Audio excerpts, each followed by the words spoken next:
I'm Jay from Cop Tool here at STAFDA 2017 with Tom from Bosch talking about Carbide. What do you got for us?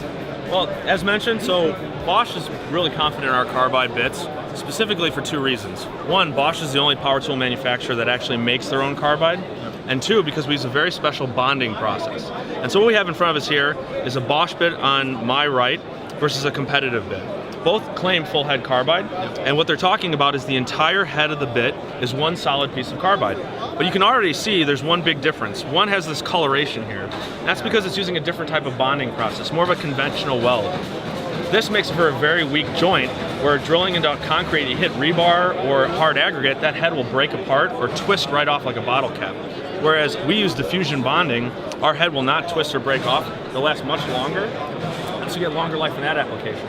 And so what we're kind of going to show here in a demo is, and you can see the examples of what happens, is kind of like when you argue about, hey, two boxers, which is the better boxer? Well, why don't you just make them go head to head? And this is simulating essentially where they drill against each other head to head. And the competitive product you can see here, either the entire head just twists off like a water bottle cap, or the Carbide will break apart and it's unusable. This happens in like only a few seconds. And trust me, when you're drilling one hole in concrete, you're going to be hitting something hard a lot longer than that. And so we'll go ahead and run that demo.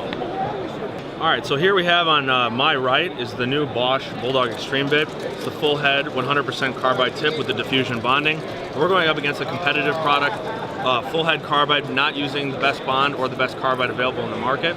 And we're gonna go head to head. So simulating whether these two products were to hit hard aggregate or rebar, they're gonna hit each other in a steel pipe, and we're gonna see who comes out the winner.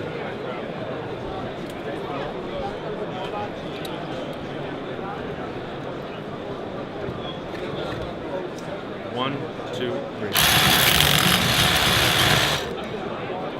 We'll try one more time. One. All right. So as you see, the Bosch bit still has the full head Carbide attached, whereas the competitive product, there's actually no Carbide left on the bit at all. So what you have here is a piece of steel.